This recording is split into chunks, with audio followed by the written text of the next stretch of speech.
Imagine this. It's a gray June morning in 1940. The air is thick with dread. Across the English Channel, Nazi forces have swept through Europe like a storm, leaving destruction in their wake. France is falling. The skies above London hum with the threat of German bombers. In the heart of Westminster, a man stands to speak, not just to the British Parliament, but to a nation on the edge of annihilation. His name is Winston Churchill. What he's about to say will echo through history.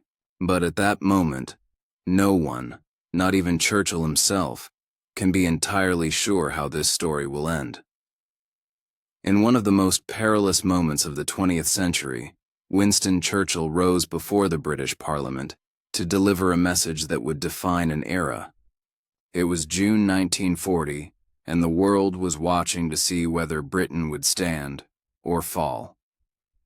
But Churchill wasn't there to sow fear. He was there to light a fire.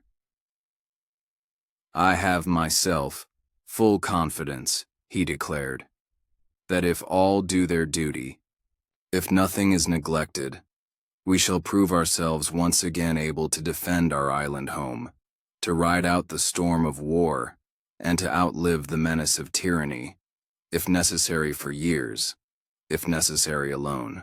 It was a stunning act of rhetorical courage. Did Churchill truly believe deep down that Britain could survive alone, without allies, without assurance? We'll never know for sure. What we do know is this: no other figure on the world stage spoke with such unshakable resolve in the face of Adolf Hitler's aggression. No one else so boldly refused to bow to fear. But where did this strength come from? To understand Churchill in 1940, we have to go back, decades earlier. He was not new to danger or defiance. In the late 1800s, he served as a cavalry officer in the British Army.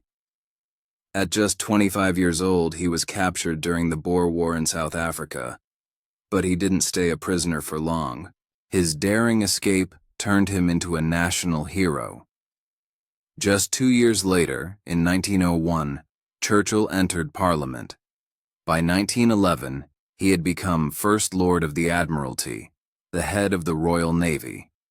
He would hold that post again in 1939, as Europe tumbled into war once more. Throughout the years, one thing remained constant: Churchill's fierce opposition to fascism and his refusal to compromise with tyranny. When the policy of appeasement failed, when Neville Chamberlain's hope for peace was shattered by Hitler's advance, Churchill was chosen to lead. In May 1940, just 7 months after Britain entered World War II, he became Prime Minister.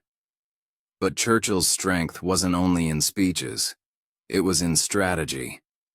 He understood that Britain couldn't win this war alone. So, even as he told his countrymen they must prepare to stand alone, he quietly moved to secure powerful alliances. He reached out to the most unlikely of partners, the Soviet Union, and built a fragile but vital cooperation with Joseph Stalin. Even more critically, he courted President Franklin D. Roosevelt of the United States. In 1941, Churchill met Roosevelt at sea. Together, they created the Atlantic Charter, a bold vision for a future built on freedom, cooperation, and peace. It wasn't just a pact between two leaders, it was a promise to the world. At first, only material aid flowed from the U.S. to Britain, but then came December 7, 1941. Japan launched a surprise attack on Pearl Harbor, dragging America into the war. Hitler declared war on the U.S. days later. For Churchill, the tide had turned.